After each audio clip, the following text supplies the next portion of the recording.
So I went to the 2L's Diner in Oregon and I ordered a plate of waffles, like you're supposed to. It was delicious. The coffee was good, my waitress was beyond nice, and it was just really great company.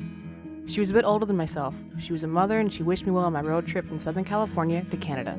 She gave me her Facebook so I can let her know when I made it. She gave me a hug, I bought a t-shirt, and I went on my way.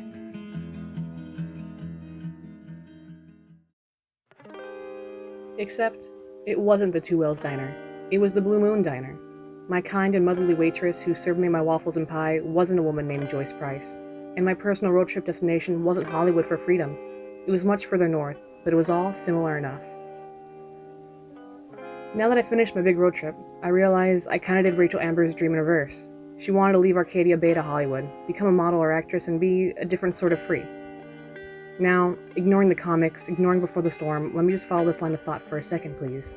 Because I just got off the high and absolute hell of such a road trip. Although mine was much longer than Rachel's plan, I personally got to witness the Oregon-Hollywood route, and the pain of such a trip. I can't help but think about Rachel alive and actually making it on that trip, what she would have gone through, how different it would have been depending on her companion, Frank or actually Chloe, instead of leaving her behind. I think a lot of us are familiar with the whole life-changing field trip idea a la Prince Zuko. Swap Zuko out for Chloe or Frank and those are two drastically different trips. Let's wildly speculate both avenues really quick. Rachel making it out of Arcadia Bay with Frank. Well, one, he has both a car and mobile housing. That part of traveling is easy. The money? Frank's drug dealing I would imagine gave him quite a bit of cushion, at the clear risk of arrest.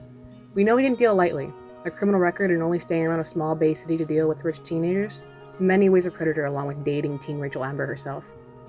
Given his personal history, perhaps his promises to Rachel were as empty as her future. To leave his small source of income, cross state lines to a California that was much harsher on narcotic activity than 2014 Oregon? To be stopped or arrested for either drug possession or dealing? Rachel would be an accessory and her trip cut short, if even ever started at all. Frank, I guess, loved Rachel, but he was selfish. And we cannot forget that in canon, he held a key part of her death. So no, I don't believe he'd risk his way of life for her like this.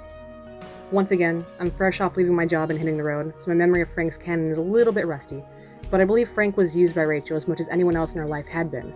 Rachel desired freedom, and Frank was one way of that. We'll never really know what went through Rachel's mind during her short life, but her desire for freedom was clear. If we pull back to a Laura Palmer relation, she was also ambiguous in her decisions and double life. Eventually, we learn why Laura Palmer was the way she was, but we never really get that full conclusion for Rachel Amber. She's truly the ghost in the back of everyone's minds. Life is Strange 2 proves Chloe and her truck are capable of road tripping. Chloe being ride or die for those she loves would have made her a more real and viable option for escaping. But pre-Max's return, Chloe is volatile. She's devoted but emotional, insecure, and unstable. And I'm sure Rachel found that to be a little too much. With what we see of her history in the game, Rachel was always everywhere with everyone. We get mostly who Rachel is from Chloe's point of view until we find her letters, until we talk to people who knew her. Rachel the chameleon, Rachel the whore. Rachel was everyone's friend, enemy, desire. Where did Chloe really fall on her totem pole? Chloe was the only one who really pushed for her in her disappearance. Not her parents, Frank, or any so-called friends. Chloe would have moved the damn mood for Rachel if she had the power. She would try her hardest and probably mostly succeed at granting her wish, which I find most interesting for the purpose of this video. Because let's say it happened. Rachel didn't continue her secret relationship with Frank. Chloe got her car repaired for the long Hollywood haul before Rachel officially disappeared. And let's say, in a perfect situation, they saved up just enough money for gas and maybe food and lodging. Don't ask me how, let's just say they did. A lot can happen on trips like this. Hours locked in a metal chamber, you learn a lot about the person you're traveling with. A lot gets revealed. Would Rachel put up with Chloe the entire trip? Would Chloe realize Rachel's secret life at this time? Would she be mad that her angel kept such big and important things from her? Feel led on through the time she was fully devoted but Rachel had been with Frank behind her back? Would they work it out? The road is dangerous on your own. Certain small towns are more immediately risky than larger ones I've found. Maybe they'd be okay if they made it at least to San Francisco, or maybe met their issues in Crescent City before fully committing to the road beyond. Or would they split up at a random stop somewhere in Bakersfield, only for fate to take its course on them? There's no Max here to reverse these decisions, save the day, get the girl. But I guess all that would also leave Max to the mercy of the dark room ahead of her, without Chloe or Rachel around to set things off like it was supposed to. That butterfly effect is real. With what comes down to my whole life packed into an SUV, it was loaded up to the gills. Car topper, back full of luggage. I had to get a bike rack for my e-bike. I have one of those big tired cargo ones that can haul pretty well. There was a moment at the tail end of our exodus from California that we met some situations, all in one night. At a late night gas stop in Eureka, we had a knife pulled on us by a vagrant. We hightailed it out of there, opting to drive through the night to Crescent City. We were only a few hours out after all. We could have stayed the night, but before the whole knife situation, we had already gotten a weird vibe from an innkeep, and the knife was just the cherry on top. On that final stretch, the last city in my home state, in the middle of the night, driving on the 101 through the Redwood National Park, we were suddenly rear-ended. As if that night drive after everything that happened in Eureka wasn't scary enough. Being in the middle of nowhere, in the dark, surrounded by dense woods of a national park, we didn't stop. The worst things can run through your mind, right? The person who hit you sped off, that's a lost cause for now. The car's still working, but what if it was a trap? What if there was a second party on its way to rip us off after we had stopped to assess the damage to our car and bike? A Tacoma really sped past us after our momentary slowdown. That really didn't help our initial thoughts. The 35 minutes we had left for Crescent City was quiet, tense, and anxiety-ridden.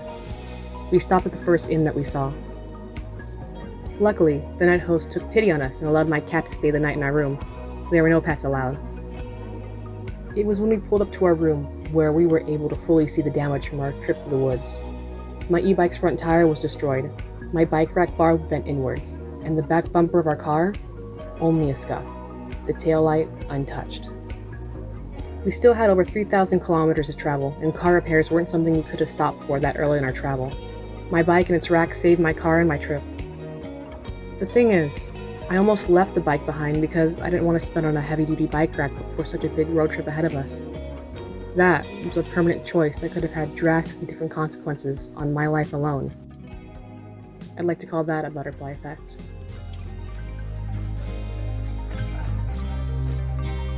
If you made it to the end, thank you. Creative media has always been something I've found myself looking towards. It's something I live vicariously through to remind myself of certain truths. It's been something so vital and important to my person that when I attach to something and it speaks to me, it becomes part of me, body and soul. So here we are. Welcome to my channel. Here, I'll be rambling about things I love and try and play with the sense of meaning it gives to me. It helps make it feel like everything has a purpose. Because not all is lost. Because we don't think like that. We'll make the impossible possible. Together. And maybe I'll see you in the next one.